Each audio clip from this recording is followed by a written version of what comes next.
皆さんこんにちは。日本語ポッドキャストジャパミミです。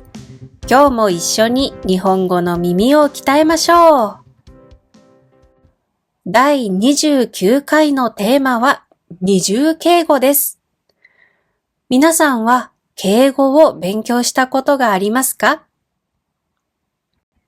敬語の中には尊敬語や謙譲語などがありますよね。でも、二重敬語というのもあるんです。二重敬語とは、同じ種類の敬語を一つの動作に対して二つ重ねて使ってしまうことです。例えば、いらっしゃるという尊敬表現がありますよね。これはいるという意味なんですが、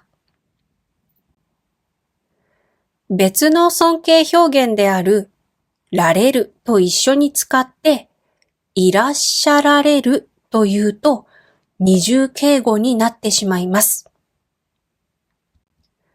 これは不自然な日本語です。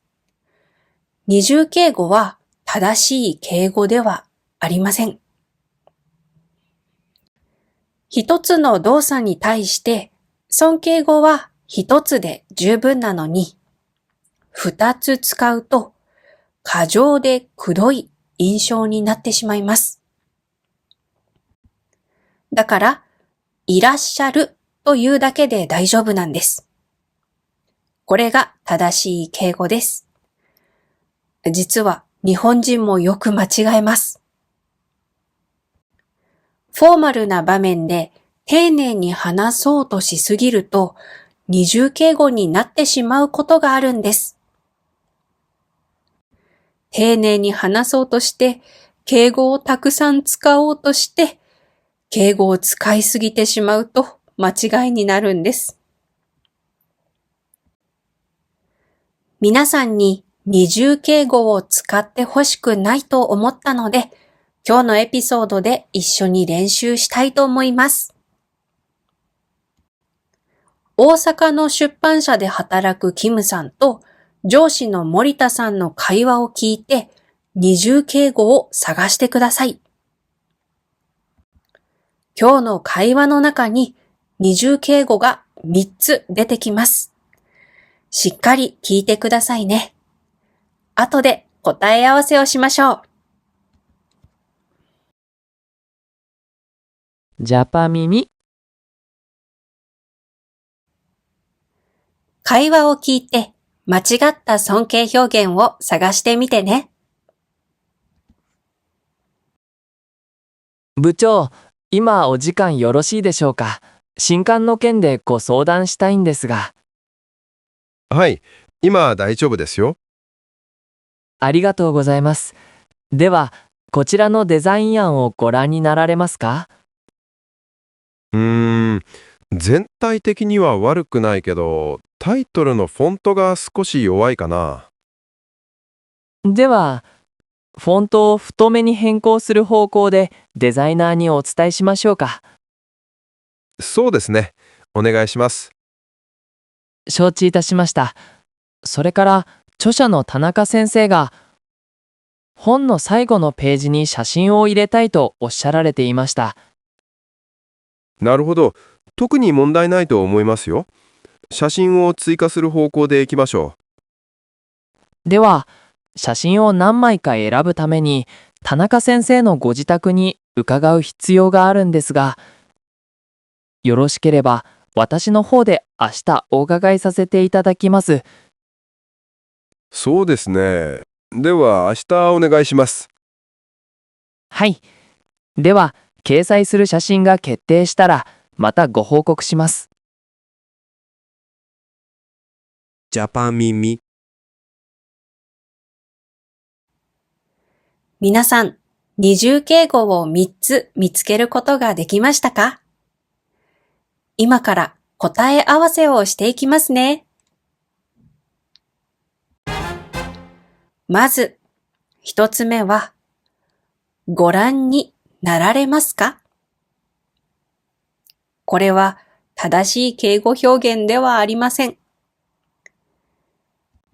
ご覧になるは見るという意味の尊敬語です。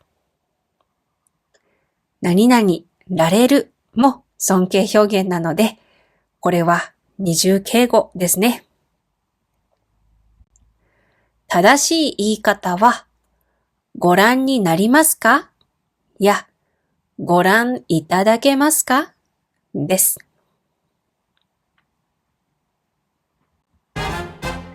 二つ目は、おっしゃられていました。これも二重敬語です。おっしゃるは言うという意味の尊敬語です。何々られるも尊敬表現です。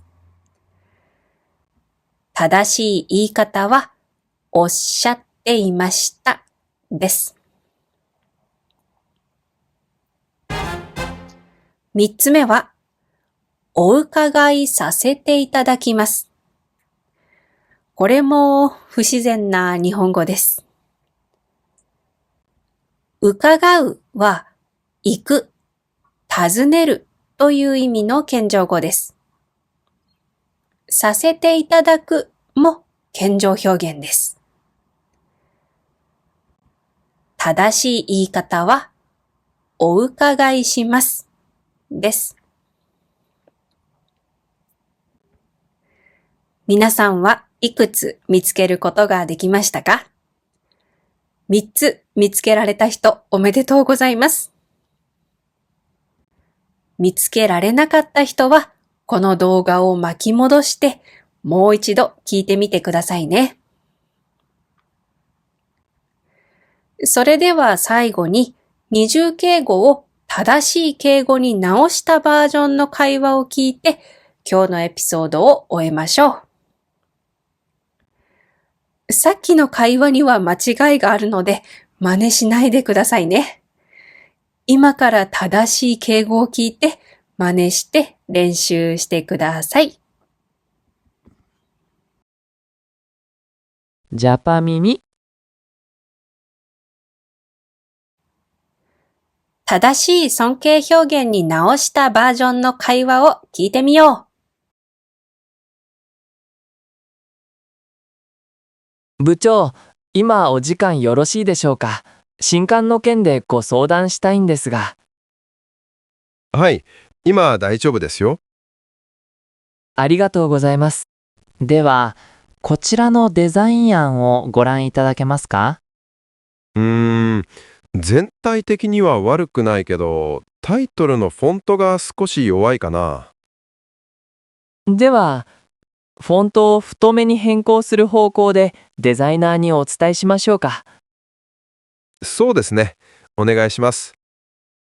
承知いたしました。それから著者の田中先生が本の最後のページに写真を入れたいとおっしゃっていました。なるほど。特に問題ないと思いますよ。写真を追加する方向でいきましょう。では、写真を何枚か選ぶために田中先生のご自宅に伺う必要があるんですが、よろしければ私の方で明日お伺いします。そうですね。では明日お願いします。はい。では、掲載する写真が決定したらまたご報告します。ジャパ耳。それでは今日のポッドキャストはここまでです。今日のテーマは二重敬語でした。敬語はたくさん使えば使うほどいいというものではなく、適切な使い方を学ぶ必要がある大事な表現です。今日のエピソードをきっかけに敬語の使い方を見直してみてね。それではまた日本語ポッドキャストジャパ耳でお会いしましょう。ありがとうございました。今日覚えたいフレーズ。こちらのデザイン案をご覧いただけますか？こちらのデザイン案をご覧いただけますか？写真を入れたいとおっしゃっていました。写真を入れたいとおっしゃっていました。明日お伺いします。明日お伺いします。